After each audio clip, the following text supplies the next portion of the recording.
So today talk is something like the good hacker, dismantling web malware. So this talk is actually an outcome of some of the work that I have been doing as a backend for many companies and some of the things that I found missing with them. And maybe due to like business purposes, maybe due to like the time constraints. So what I have done here is the part in order to set up this talk, I have incorporated my research into some of the analysis that I have done for some companies and try to come up with the talk, and we'll get it started. So I would like to lay a disclaimer. So all the contents that I'm going to discuss in this talk is already on my own research and does not relate to any of my employer. And the dependency of this talk totally lies on the fact that how much you know penetration testing and how much you know web malware hunting. And I really want to thank Digital for supporting this talk, and I think I definitely tell you people to just go and visit the booth. It's a great company to work for. So just a little background on mine, what I'm doing. I'm actually a founder of Secnisha Security and independent research labs, where I work as a backend researcher for many companies, working side by side with my PhD. I previously worked for Armorize, Cozinc, and KPMG, regular speaker at security and hacking conferences. So love to write a lot of stuff on my research and hacking aspects of security, and that is a collaborative work with my advisor. So what the equation of this talk is all about. So this is what the equation lays: the fact that if you want to be a good malware hunter, a good hacker, you need to have all these three basic things. Any guy who's working on a professional level as a security analyst, security researcher, penetration tester, or whatever. So if you really want to learn more of like a malware hunting, you need to know all these three things. So these are some of the three basic pillars. If you miss one of it, you are missing a lot of things, and you probably not to get to the point where you could be if you know all these three things. So my motive of this talk is particularly to set up a benchmark prior to discussing about the case studies that I have done. And so the case study revolves around, so how many have you heard about the black hole exploit pack? Or maybe SpyEye botnet? I hope, must be. Yeah. So we'll let you know how we pawn that and how we find that vulnerable servers and how we hack them back into it. So today's agenda revolves around the fact that we'll try to look into the malware paradigm in the online world. And then we try to look into the reality of browsers. Why the reality of browsers? Just try to look into what kind of browser versions are still in use. And it's really good and it's really required to understand the browser malware taxonomy. We published that taxonomy in the virus bulletin, and it is being really required to understand what kind of malware we are dealing with. And so we'll look into try to set up a small brief introduction about how website infection works and the type of strategies used by the attackers, and then why website traffic analysis is important. Look into the methodology, and right at the point talking about the case study of black hole and the SpyEye. Then we'll jump on to the conclusion. So let's look at the anatomy of malware. It's some sort of unbearable truth. So every day you find a lot of news, notifications about the fact that how the world is getting hampered by the web malware. So these are some of the things, and looking at the kind of frequency in this slide, you can see how much we are getting impacted by the web malware. It's pretty good to understand the web application security, and it's really good because this is the one part of it. But what after that? If you get exploited, so we have a basic understanding preventing or preserving some sort of vulnerabilities that are persisting in web apps. We can cure that, but that is not at all a part. It requires a lot of other things. If I talk about a business perspective, a company who is doing a web app security, if they have a good guys who know how to hunt malware, you can start up your own service line by giving up an extra additional services to the guys. Yeah, that's what I do. So that's why it is really required to know all the artifacts in a detailed manner. And how we look at the malware impact on real world? Well, every single country is getting impacted by it. Maybe some of not where we won't find an internet, in some parts of Africa and somewhere, but rest of all, everybody, especially America.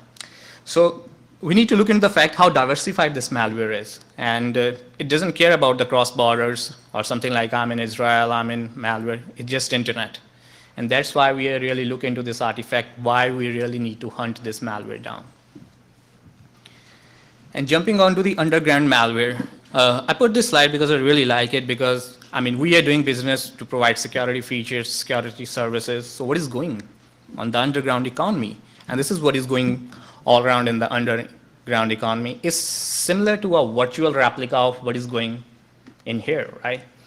So you can see the kind of prices they have, whether it's a 22 euro, 500 euro, or whatever it is, but everything is getting sold out. So let's say, for example, a botnet is why the people are running botnet. Maybe they are not trying to use that some of the information, they want to sell that up. And that's why they are doing it. So they sell your records, they sell your email addresses, and it's something like $500 for per 10,000 records for the emails. And that's how they sell to the fishers. And that's what they do. So this is a really bad aspect, but this is the bitter truth of our security business and to the underground economy. Just try to get you in touch with how the malware flow model works. So jumping onto the underground economy, people have a virus writers, then they have a website, master crackers. They used to use a term called as envelope stealers, virtual asset stealers. So it's just a model how it actually works. Right from the start, how they infect your website, to the point how they steal the credentials out of your website. It is always good to look into the visualization impact of this factor, just try to get you more understanding why it is being required. And so you first you look at the malware writers role, what they do. Then you look at the flow of malware websites, how they impact and how they exploit the vulnerabilities in websites. And that's the real peculiar model of how the malware flow model works in the underground economy. And with every point when you get the things done, when you complete your target, you get paid for it when you sell. So everybody have a specific role in here, the virus stealers, envelope guys, and the virus writers. So they pay according to that. They play their role to get the full process functioning in the underground economy. And that's what the real is. So understanding the reality of browsers, so you can look at the scenario. This is some sort of visualization I get from the ie6countdown.com. And what they say about the usage of IE6 in this present time, till the time the Microsoft has released Internet Explorer 8 Plus and they are working on IE9. So many countries, so many organizations are still using the IE6. So this can give us an idea, dependency on the dependency factor, that between the IE6 and IE9, if there are vulnerable versions of Internet Explorer is running, how much they are impacting the world. So the world still, based on this Internet Explorer thing. And this gives me the impression that old habits die hard, so as the old browsers. Still many organizations are laying and running IE6. The threat model that lies in the fact that older versions, if they're not patched appropriately, things can be really sarcastic for the organization. And the basic problems lies here the fact that organizations don't want to change, maybe because of business, maybe because of money that is required to change the whole scenario. And I know many of the companies, organizations are still running this. Maybe some has shifted to IE7, but this is the bitter truth that we are accompanying with us. So in order to understand what I'm going to present, I want to give you a brief introduction how the browser malware taxonomy works. And after doing a lot of analysis on the malware, we thought to came across this and to write this malware taxonomy because we feel that there's a lot of misinterpretations in the online world about how the browser components work. The first one is, it's really hard to distinguish between, when I talk with a lot of guys, what's the difference between an add-on, plugin, and then the extensibility model of browsers, and all those sort of things. And this particular diagrams, the class A, so we actually divided those categories into class A, class B, and class C malware. If you want to look at the details of this paper, you can ping me up, but it is, if you already, having subscription to Virus Bulletin, you can definitely go through it. So the basic understanding of this is any malware that runs as an add-on in a browser. It means as a component in a browser. What they suggest that you are running a no-script Firefox add-on, right? And the similar sort of add-on that resides in the browser process itself. So that's why I projected it as a circle and the malware resides in the browser process. So the good point about this part is that all the credentials and all the access rights that a particular browser process has, the add-ons has access to it. And that's why the class A browser malware also been termed as a browser rootkits. Not much research has been done onto it, but one or two people from researchers from Symantec has projected this fact. But this is a big problem. So you must have heard about, if you go through all the news nowadays, there is a transaction stealer who performs transactions through the concept of man in the browser. And that is where this class A browser malware works, the add-ons that resides inside in the browser process. And if you look into the class B browser malware, it is something relates to the plugins. Plugins like Adobe plugins, Flash plugins. And the basic thin line of difference is the fact here is that this browser process is not encompassing the browser B class B malware. So what it's doing, the plugin process runs in a separate address space in the sandbox. But with the incessant vulnerabilities that are present in some sort of Adobe Flash plugins, doesn't cure the sandbox functionality much because you can bypass it with exploit mechanisms, some sort of such as like JavaScript heap spraying. And then from that, they exploit the plugin process. They exploit the plugin vulnerabilities to drop down the malware into your system. And that is where the entry point is, where they exploit the plugins. And this nothing has to deal with the browser add-ons. It's a plugins. So there's a lot of difference between add-ons and plugins. And if you surf on the internet, you'll find a lot of mixed mode definitions, which is not good enough. Because to understand a browser malware, what kind of malware I'm analyzing, I need to understand the taxonomy. Otherwise, just like a peripheral level research we are doing, and we'll not be able to get to the right point. And the last class C malware taxonomy suggests the fact that we have a browser process, we have a plugin process, but looking into the base, we have an operating system kernel, and the malware is installed in the system. So in a very layman terms, like class A, class B, or class C malware have an interdependency factor. So if somebody exploits a vulnerability in Adobe or a Flash plugin, it drops down the malicious executable. And this could be a class C malware, which is installed in your system. So this actually, all these three classes gives you a better understanding of what a browser malware, or how the browser is getting exploited in the wild. And this is the truth, and we can't deny it. But as far as I was saying, like right from the start of the talk, if you really want to hunt malware, you really know what you are dealing with.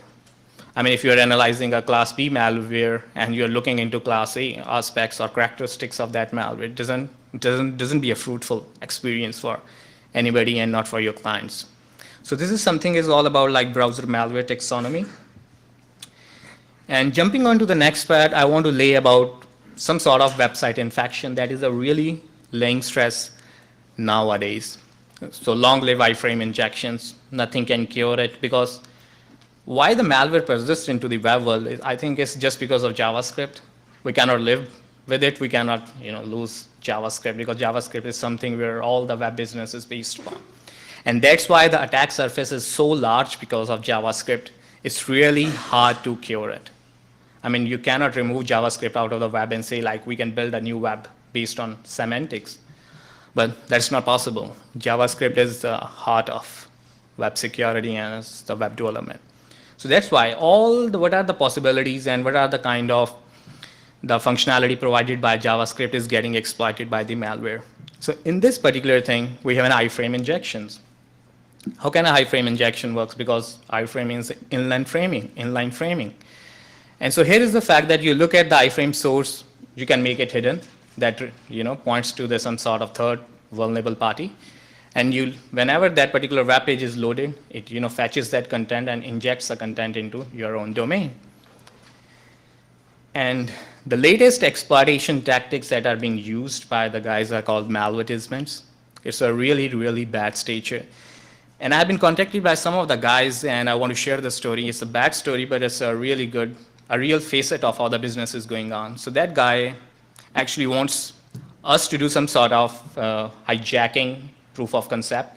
So where that guy so he actually wrote a software that's called as an advertisement hijacker. And they want all the Google ads to be displayed on different websites to be hijacked with their own plugin. So class A, they wrote some sort of class A browser malware that acts as installed as a plugin, as an add-on into your browser, and hijacks all the Google ads and replaces it with their own ads so that they can more and more traffic out of it. And this is the true fact, and they are paying like quite high amount of money for that. So the whole scenario of sharing this story is the fact that you can look into the fact how the browser malware is going on. And the basic problem is how the business is going on. So we are laying a lot of red alerts on the underground economy. So what we are doing on the other side, it's a business. And everybody wants to follow all sorts of paths to get the things done one or the other way, whether it's a white or black, or jump onto the gray. But they are doing it. That is the real truth. This is working. And then we have a rock.js, some sort of flash files, of course, works in the similar manner. And then what are the other things? You have been looking into many things, like why look into a lot of news where you see that there's a 150 websites are getting defaced. I mean, what's the reason? Have anybody thought like how they, exploit 150 websites in a single shot? Maybe one is okay, two is okay. But no, the 150 websites exploitation works because of web virtual hosting. So we wrote one good paper about how this works in the Hack in the Box magazine I think in the previous issues. You can fetch that. It is, totally free. So once you have a server which having a 150 websites hosted on, and this is called a web virtual hosting, right? It's you can say it's a problem of design how they do virtual hosting, or maybe by default. If you get an access to one website, you can deface all the other websites. So let's say your website is being hosted on one particular domain, let's on a GoDaddy, and they are hosting like a 150, 200 websites on the same server. And there is some, uploading functionality present on website. You upload like C99 or any exploitation shell over it. The shell automatically, do the privilege escalation, and with a single script, you can deface all the websites. So that is the basic problem with the web virtual hosting is. And that's why most of the businesses are getting suffered. They think like they are pretty okay. Maybe they have good controls in place, but they cannot control the virtual hosting, and it is a big problem. We have open relay servers. That's what the phishing and scammers, what they do. They do all these factors. They just, hack somebody's email server organization and try to use it as an open relay server. FTP servers, pretty good. And of course, there's the database servers, and we know that there's a persistent SQL injection attacks. And using that, you can incorporate, or you can even inject some sort of XSS payload into the raw format in the backend database. As soon as you load a particular web page, it extracts all that data out from the database and render it as an XSS payload in your browser. And that's how you get Converse. Recently, like in 2010, we analyzed, I worked with Armory, so we analyzed like the mass SQL injection. And that is exploiting the ASP.NET stuff. And that is based on the similar concept. They exploit a vulnerability in ASP.NET 2. Something version and start making it a chain reaction. And with the passage of time, they got raised to like 12,000, 15,000 infections. And of course, the last point of website infection is the server-side redirects. If you look at the WASP top 10 nowadays, so you have an A10 vulnerability, invalidated redirects and forwards. And that is a big problem. It's a really big problem. And they may not be taken into account as such, but these are utilized a lot in redirecting our users from legitimate domain to non-legitimate. So we found that some of very good vulnerabilities in Oracle websites, and they are vulnerable to all these things. But luckily, all got patched. But the point of what I'm saying is that nothing is secure.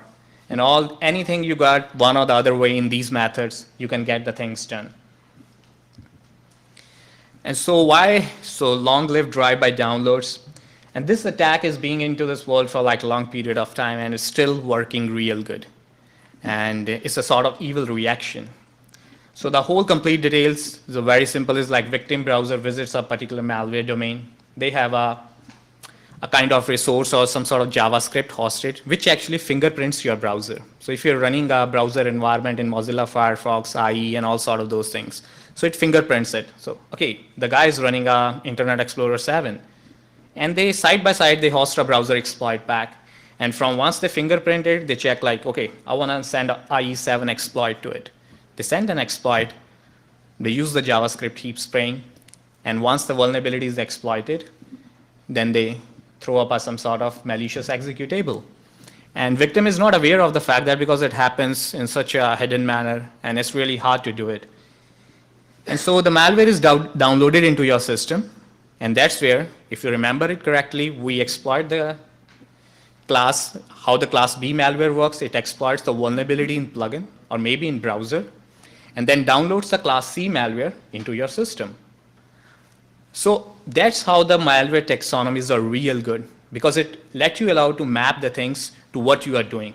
And it's a basic understanding. So if you analyze a class C malware, user land rootkits, because browser process works in a user application layer. It's not work as in a kernel land. So that's why whether you have administrator access or you have a normal user access, this will get into there because browser runs everywhere.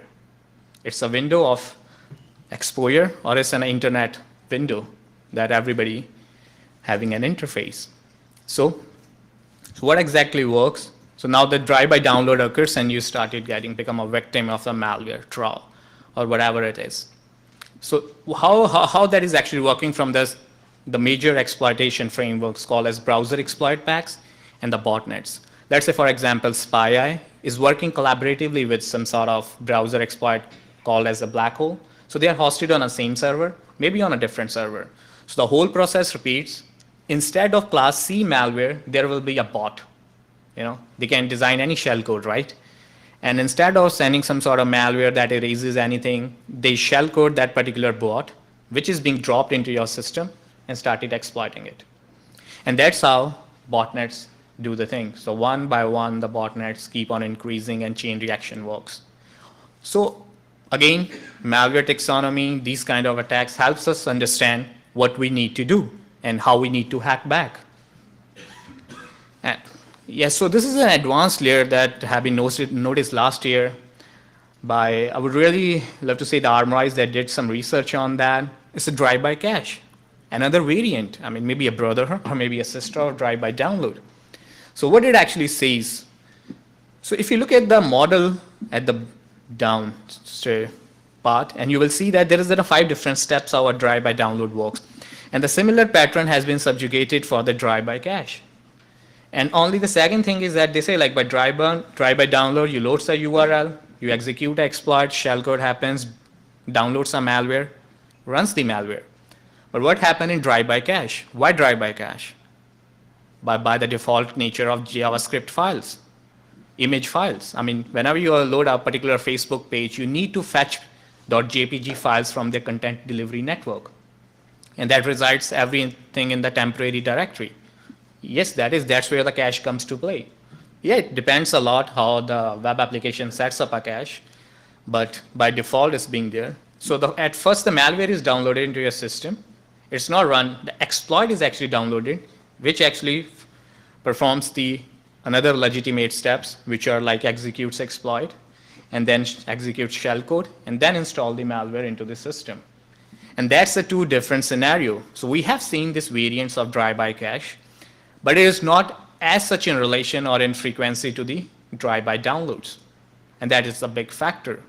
So if you look at this scenario, if you're doing an aggressive web malware analysis or any sort of analysis, you will find that you are going to encounter these scenarios on the drive-by cache and drive-by download. So that's what the basic difference between drive-by downloads and the cache.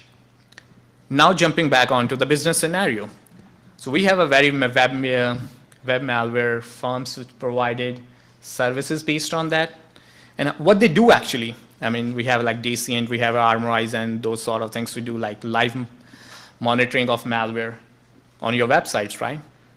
So what is the basic scenario when I try to look into their tools and all that? This is a very general and basic layout of the framework that I come with. So it's some sort of URL dissection. So it scans everything, your web page, and try to find out what kind of URLs you have in it. Once you do that, then they try to look into the blacklisted URL. All the 90% of the tools use Google Safe Browsing. That's what it is all about. And then they have blacklisted URLs. Then of course that domains are blacklisted and they already have some sort of database that say this is a malware specific domain. You get a malware specific URLs, you have a clean URLs, and you have a suspicious URLs. And why the suspicious URLs comes from the fact that there is a chain. If a particular website is linked to the another website, which has a like Google blacklisting or some sort of those things, then they realize there might be a suspicious nature. You need to take care of that fact. And that's what these tools are doing a lot. And that is a very, very general scenario, how most of the online and other web malware tools work.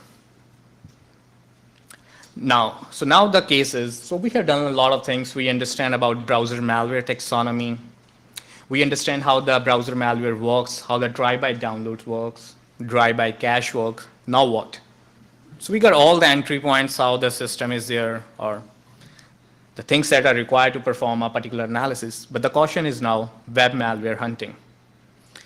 It's really good we have an automated tools. Even when we do like web application security, we run automated tools, IBM, all sort of things. But I think manual analysis is really required. And it's not something, just verifying or validating the vulnerabilities that are provided by the tool. It's just beyond that step. And that step involves your thinking into that particular case.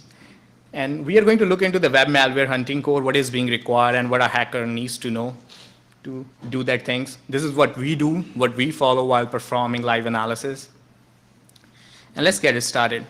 So this is hunting web malware. What kind of techniques and tactics you are required? If you remember at the first starting of this talk, I pointed that the equation of this talk is our rigorous penetration testing, rigorous web application security, and extensive malware analysis understanding. And that is how it is going to work. So what do you need to know on that perspective? And the first one is like detailed understanding of different malware taxonomies. We did that. We looked into one of the basic browser malware taxonomy, because browser is a window of exposure and exploitation. We know where the entry points are, what components are getting exploited, and those sort of things. We looked at the malware advertisements. We look at the drive-by downloads. And again, we jump onto the categorization and classification of malware is important. Taxonomy provides it. Okay, A, B, C, what kind of malware, what kind of characteristic it has in a system, how it is going to exploit a system, where we can find it. So if I say like a very general malware analysis scenario works on the fact that any malware installed into a system must do some sort of file system activity, must do some sort of registry manipulation, must perform some ingress, egress, filtering of traffic, and input-output activity. That's what the four things where we lay filters and we find that, okay, we got the malware, and that is all done. But there are certain other things that we require, and that is the penetration testing in that, whether it's a web, whether it's a system. And we'll look why it is critical and why it is important by looking at the case studies that I'm going to discuss just a little later. So categorization and classification, understanding of the browser exploitation in detail. If you have a good understanding how the browser exploit works, how JavaScript heap works by exploiting the default heap structure, and some sort of other things where they are going to load, what kind of vulnerabilities coming in a system, you try to look into the various, kind of webmail lists where you find that, okay, this particular vulnerability is out, ZDI has released this kind, and iDefense has released this stuff. So you might get a much, much more exposure of, handling the exploitation tactics by the malware writers. And then, of course, web attacks and defenses, long-lived cross-site scripting, long-lived SQL injection, all these are very, very important. And since in the start of my talk, I say like a good hacker, of course we are hacking the same way what the malware hacker do, but the anatomy here is the fact that we are using the same attacks against them. So if there's a SQL injection, we use it for like business purposes to find out vulnerabilities in some sort of web applications. So here we are going to look how we use SQL injection in the similar way to hack back into their frameworks. And again, the point is like system level penetration testing is very much required. Mail servers, FTP servers, SMB servers, and all those sort of things. It's really, really required. And we are not jumping on this talk is not about the reverse engineering of malware. That is a complete different aspect. But we are looking into the point of initiation and the point of entry into your system. So we are looking into the traffic and how we have to extract, encrypted or decrypted executables from the traffic. So the very basic thing is that you might encounter some sort of case where you find that there is some sort of mass exploitation is going on. And it's always good to look into the Google. That's what we always do. So it might give you an idea of what kind of websites are getting impacted. You get a lot of lists. Maybe it's not good to say that there might be like 91,000 results, but maybe 40%, and that is good enough. And this gives you an idea, looking at that particular website pages, how the malware is getting rendered into the website. And that is a real scenario. So let's say some sort of like data mining, you get a data for 10,000 records and then you're going to go through it. Okay, this particular thing where a malware is acting upon. And it's always good to get these things done as a setting up an environment in your lab, to start up the hunting. Of course, public repositories is always a good scenario. Maybe you won't get a complete details, but you still get an idea what kind of malware is hosting where. Maybe it's not going to give you a detailed description, but it gives you at least an idea that 2 days back this malware is on this particular domain. Because as we know, Google Safe Browsing is a pre-active defense and it's a really proactive service, which might flag it, but getting onto this thing, and you might get a good examples that are running live looking at here, and then you can start doing what we are going to show later on. So pattern detection is very, very much important in the online world if you really want to do a good malware analysis. And I'm continuously repeating the good malware analysis, but it's really required the great understanding of a web application security that is being there. Without that, there's no fun of analyzing malware. So I'll be jumping onto the PCAP files, which is called as the packet capture files. So let's say malware is hosted on some malware domain, and it is being coming onto your system. So that in between traffic, the TCP traffic, or some sort of UDP traffic, connectionless or connection-oriented, you get a PCAP files. There are many, many online repositories which gives you a PCAP files of various worms. So you can do that. So this is the raw dumps of capture files. What it gives you, DNS, lot of information about DNS servers, lot of information about like from where the malware is coming and where it is going, and some sort of DNS changing techniques that are followed by malware.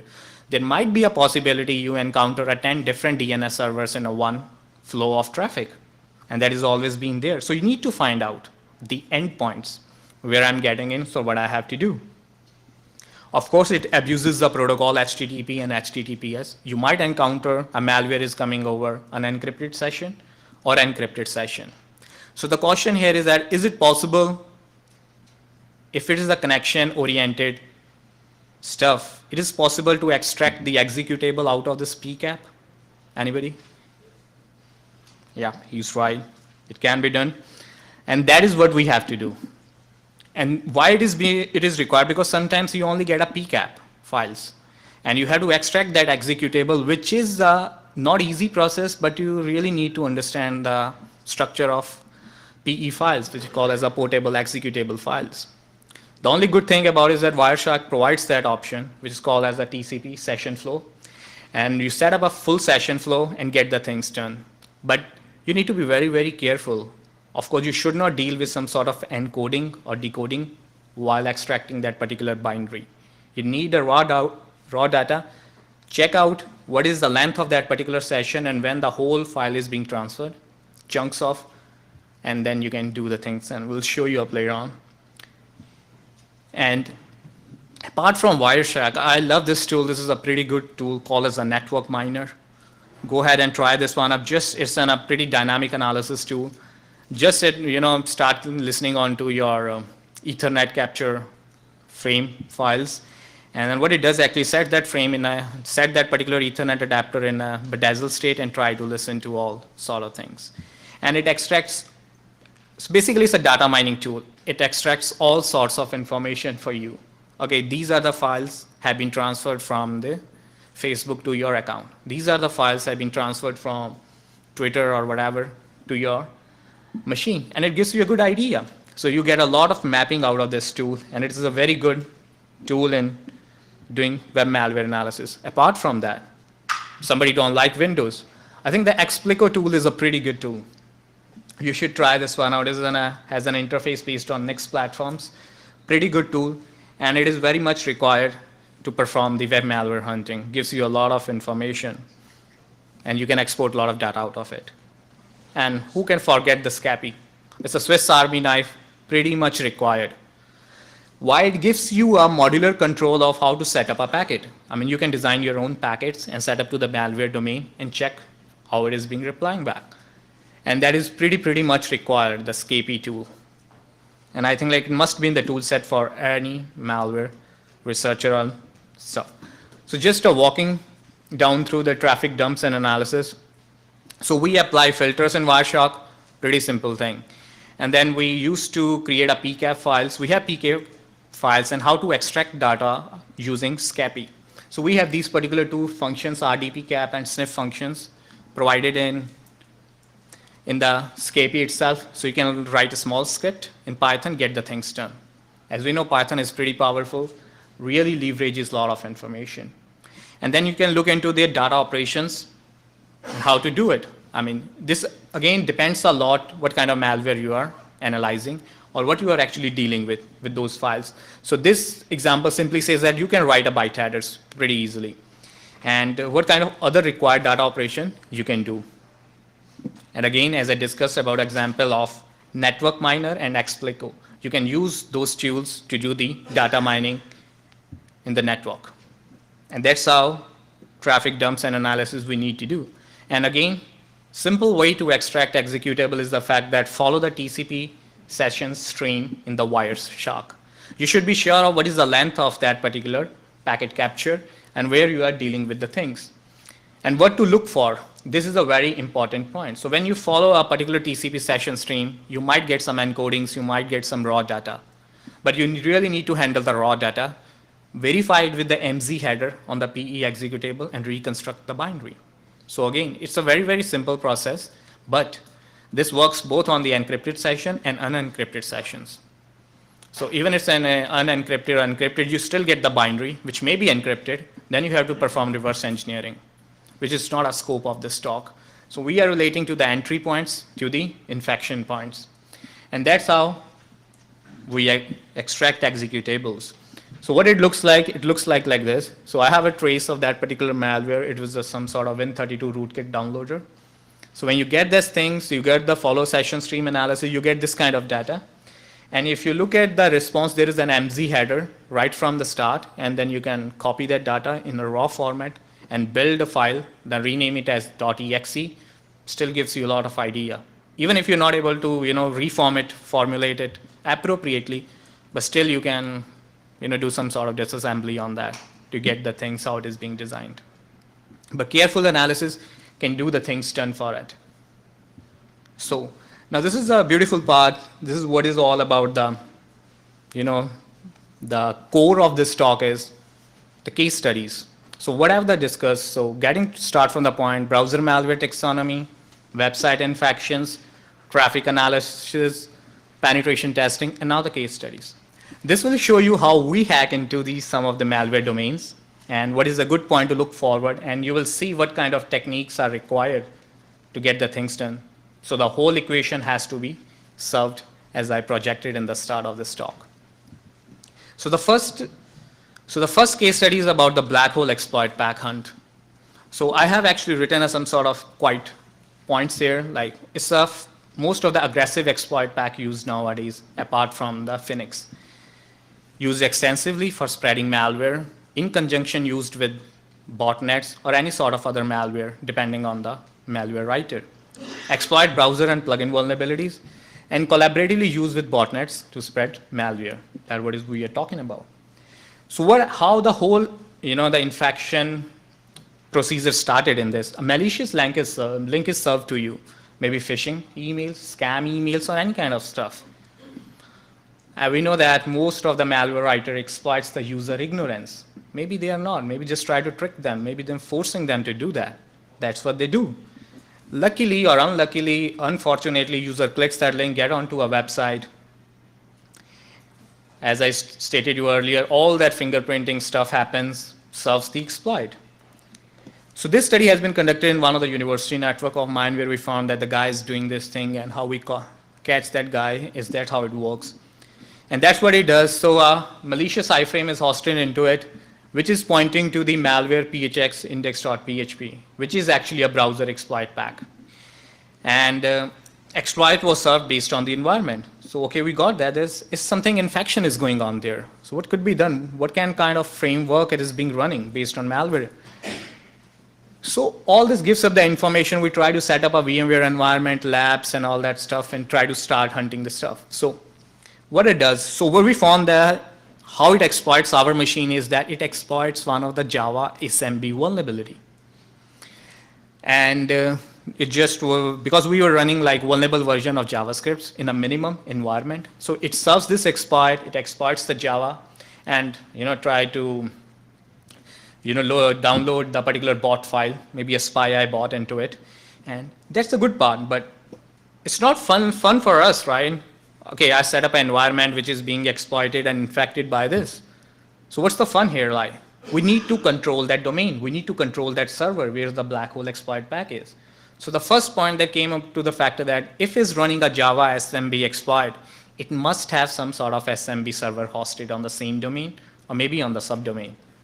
And that is true because that exploit cannot be served without SMB running on your server. Okay, so this is the thing. We get in touch with the SMB server. So what? How the SMB server is configured. So of course we need to initiate an nmap decoy scan, and I love to use this scan, and this is a pretty good way to our IP spoofing. Never try to use a direct scan because it's a war between stealth and the stealth guys. So the decoy scan gives me an idea, okay, this SMB server is somewhere running on there, and that is hosting a particular exploit. That is true, otherwise it won't have even exploited that vulnerability. Now what? So on performing some sort of analysis in the system, we found that this particular file, looking into the traffic analysis, is being served, the new.avi file, which was an exploit. Okay, this is pretty good while we got the file, but how it is being sent by the SMB server? So it actually uses the UNC naming conventions. When you try to browse a computer in a LAN network, you do that thing, universal naming stuff, and then you simply got it on the intranet. And that's how it does the work. Okay, we got the file, but the point is that how the SMB is configured. If I want to run some sort of SMB scan or SMB brute forcing, some sort of for the accounts. So we know that the SMB has two modes, which call as a user mode, and other one is called as a share mode. So if it is running in user mode, it should have some sort of username and password, which is 90% of the cases not possible because it's running in a default state and it is serving a files directly to us. So of course there must be a shared mode, and that's what it does. So there is a default IP share was available, and we just run a quick check and find that, okay, it gives me an enumeration through IPC share. Pretty good. So we get into the Java, fingerprinting the environment for Java SMB exploit. Now what? We need to verify the facts. And the server was not browsable. Okay, so if we're using a double slash and then single slash, try to look into the resource, it is not browsable. Okay, one option is gone. Now what? So we found that there's a new.avi file, and we try to start fuzzing the request on that part. Because browsable means you may not be able to browse the whole directory or different directories on server, but when you get onto this typical file, which is the exploit, then it gets it done. You will get that file. So we start fuzzing using this, the UNC path, and we found that in the default home SMB environment, there is a new.avi file is there. Of course, we got that. So the SMB server has been running in share mode, doing this particular file, and get the things done. And if you have a good understanding of SMB, you will feel that if this is a problem where browsable is not allowed, you will try to fetch that this may be a particular options, global or SMB, and this may be configured in this way. This is true. And on the next part, so we browse that particular thing in browser and we get that exploit. And we found that the guy was like a script kiddie or something like that. So when we try to brute force the SMB login credentials, we take control over the SMB server, and we got a control of the black hole exploit pack and how it works. So it works in two ways. You get the control of domain and you get the source code or how it is being running on a server. So it's a profitable business from both perspectives. But this is what is required. Maybe they say we are bad guys, but they are the bad guys. We are the good hackers. That's what we are doing. But we are exploiting the same penetration testing approach. And considering this case study, you will find that why it is necessary to have information for all these three things to get the control. And the last one is like latest, we found a vulnerability in SpyEye botnet command and control server. So the SpyEye CNCs, as I say, you can go for Google pattern matching, then you can go for various online websites. And if you get some malware hosting domain, so it again depends on a lot what kind of version of SpyEye is running. So we exploit a 1.3 version, what it does. So we got a SQL injection in it. And this SQL injection is so productive that we don't even need to log in into a particular thing. And that particular domain and server is running a MySQL version, which is running on 3305 port. And getting on this particular SQL injection vulnerability, if you look at the screenshot, we start running the injections. And first one is the version number. So when they run a blind SQL on it, we get a version number. Jumping on to the next part, we try to see what kind of database is running. So it gives us the live Tom6 database. And the last and the final shot we did is to get the MySQL user root password. And you run a blind SQL injection and you got like a root localhost password, which is the admin password for the MySQL database. And you, of course, you have a 3305 port open. The connection is all yours. Use MySQL client, connect to it, and then you can search through a lot of database which is being used by it. And you don't need to log in into a SPI command and control server to do this. It's just a free, again, it's a web app, right? It's a PHP-based web app framework they are using. And that's how we get in touch with it, and that's you pawn it. So at last, so we presented 2 case studies which actually, proves our equation. Good malware hunting, good hacker is equal to penetration testing, plus malware analysis, plus web app security, and that's what it is all about. So I just want to raise the 3 points. Malware, you should have a good understanding of malware infection framework, PHP-based applications. So SPI is written in PHP. Same information works. Working of exploit serving mechanisms, really much required. If I don't have enough great details how the Java SMB works, I wouldn't have been getting to this point. And then the detailed web security knowledge of all types of attacks, and at last, think like an attacker. And that's what it is all about. And these are some of the references you can fetch. All are available online, or you can drop me an email for any paper or anything. And thanks to OWASP, my team at Techniche, Citrel, Twitter, you can catch me on here. And thanks very much.